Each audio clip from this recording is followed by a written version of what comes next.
Okay, I want to talk about the dark night of the soul and how painful it is, and ways that you can get through the dark night of the soul a little bit easier, how you can get through it a little bit faster. And I can only, tell you about my experience about the dark night of the soul, everything that I went through, how painful it was, how I felt like I was about to die, but then I came out on the other side and it wasn't so bad. It's just the process of you awakening. Is one of the main processes of your awakening that you have to go through. Okay, so one, the dark night of the soul is when the old self, it cannot sustain the soul's growth anymore. So I was watching a video the other day and I finally seen a video of a crab molting. I think I'm saying it right. But a crab was turning into a soft crab. So what happened was the crab shell was small, and of course the shell couldn't grow with the crab. The crab had to shed the shell in order to grow into a bigger crab. And for a while, he was soft and tender until his new shell formed. And that to me is how my dark night of the soul went. My soul was getting so expanded. My soul was expanding. I had no idea what was going on with my life. I thought that my whole world was over. Everything that I thought was true was not true. I had to let go of addictions. I had to let go of people. I had to let go of situations. I had to restart my life over. I remember when I actually hit the dark night of the soul, or actually when I became conscious of the dark night of the soul. I was on the phone with the usual, I used to get readings all the time. And when I went through a separation with my the person that I was with, I didn't understand what was going on because the separation was so abrupt and it didn't make sense to me. So I did everything that I could to try to hold on to like this slippery rock. That's how it felt. I felt like my life was slippery and I was trying to grab onto it and it just was slimy and I couldn't hold on to it. I had no control over what was going on. So I kept calling advisors, trying to get some answers. And the only thing they told me was everything is going to be okay. This is just a period in your life that you're going through. Nobody actually explained to me what the dark night of the soul was. That's why that really woke me up to. I had a problem with also trying to get outside validation and trying to get information from psychics, but that's a different topic that I also want to talk about in a later video. So I remember the person that I was talking to as a psychic couldn't give me answers. And I'm like, I've been calling this lady for months, for years actually. And she was always giving me answers. But this particular time, she couldn't give me answers. And instead of her saying that, she was kind of like making stuff up as she went along. But something in my mind kept clicking and saying, this is not right. This is not what you're going through. You're going through something stronger than any other type of pain or depression that you ever went through. So I remember calling a friend of mine, and I was walking up and down the street barefoot. It was like springish, it was a warm night. It was at night. It was around 8, 9 o'clock at night.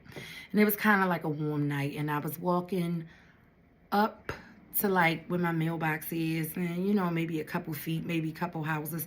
And I was walking, screaming, and it literally came to me, who am I?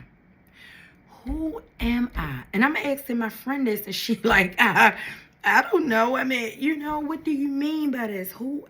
And I said, I don't know who I am anymore. Without the psychics telling me who I am, without this man telling me who I am, without this title that I carry in my life as a mother, a nurse, a friend, a woman.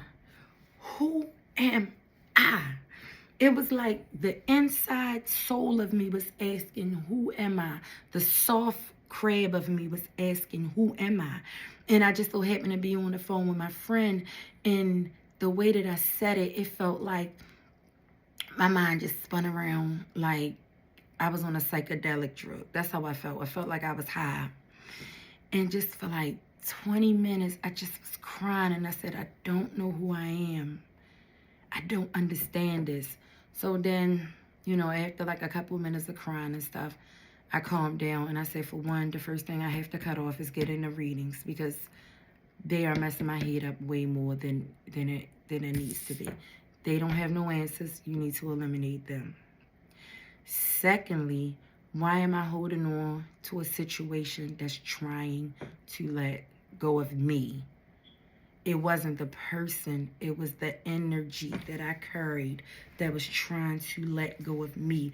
My old energy was trying to shed itself and integrate and grow and allow me to become bigger. But I fought against it as long as I could and as hard as I could. And I remember just crying myself to sleep every night because I didn't have answers. Crying. I do remember reading Psalms 23. Yeah, though I walked through the valley of the shadow of death, because I was in the valley of death. At the time, I didn't know it was ego death. I just know that a part of me was dying. So every day I woke up with this anxiety that was so bad. I mean, it was so bad. Only thing I wanted to do was to reach out to the person who I thought at the time was the reason for all this pain. I called and called. It was like I wanted myself to be hurt. I wanted the door slammed in my face. I wanted somebody to hang up on me. I did not feel like I deserved to be happy at that moment. I wanted that pain.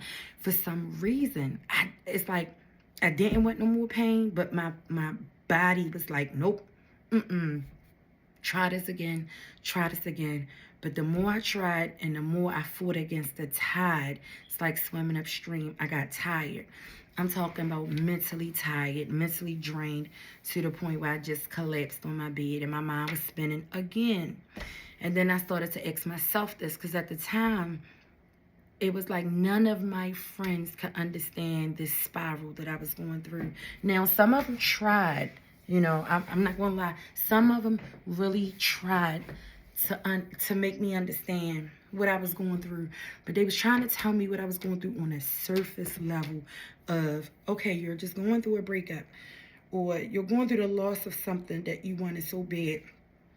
I knew that it was 10 times deeper than this breakup, but I had no name to put to it. I had no face for this force that I was dealing with. So I just kind of put myself in hermit mode and stopped talking to people. It was like I could not hold a regular conversation with people without sounding crazy. It was like a mad science. Like I just had all these theories in my head of what happened. I even thought somebody put a curse on me, because like, one of the psychics told me that somebody put a curse on me. I was like, somebody cursed my life. Somebody did something to me. What is wrong with me? So as the days went on, I tried to go to work.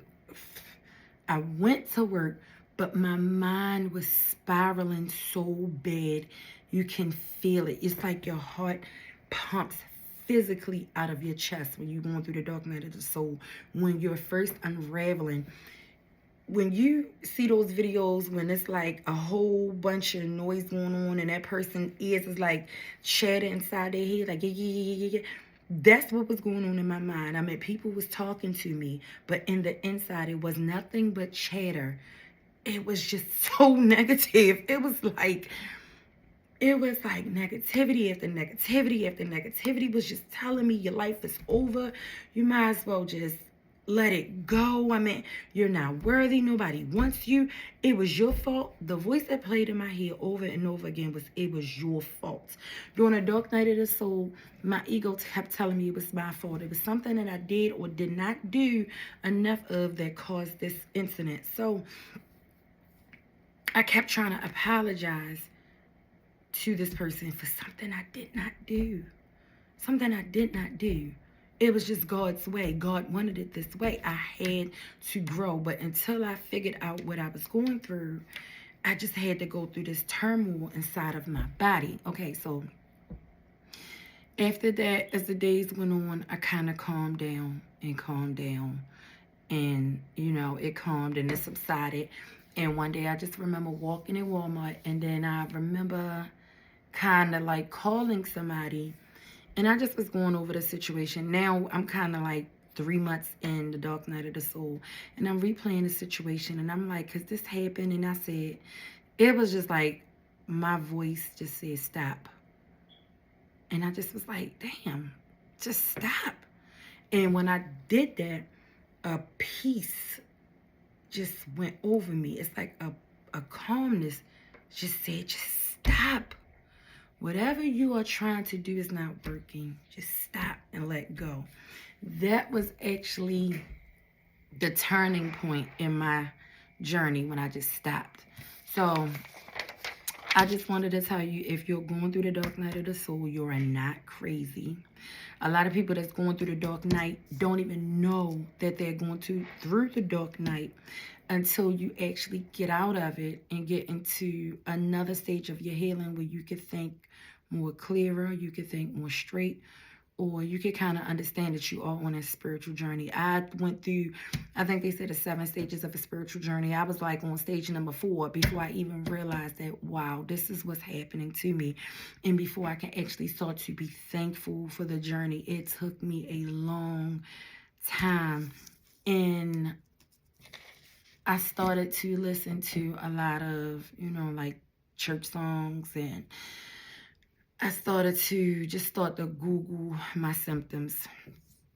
And some videos was just hitting dead on. But I still had this voice in my mind. The ego just was like, no, that's not what you're going through. You're just going crazy. And then I had something in my heart that was pulling me towards, yes, this is an actual spiritual awakening. So I just want to tell you that going through the dark night of the soul is one of the natural processes of rebirth. It's like going through the labor pains when you are pregnant. You have to birth a baby and you have to go through the labor pains. But once you get through the labor pains and you rebirth yourself and you get reborn into your new life, once you see what you birthed, the pain that you went through will be the last thing on your mind. So if you're going through the dark night of the soul, I want to tell you congratulations, and I'm sorry at the same time. Congratulations, because this is something, it's a journey that you're going through that was specifically made for you. God, when I gave you this journey, if you was not ready for it, you're strong enough, you can get through it, so congratulations. But I'm sorry you have to go through all this pain, or I'm sorry that you went through all this pain. But once you come out of it, you'll be able to talk about it, and you'll be able to guide others to go through this journey as well. Peace and blessings to you.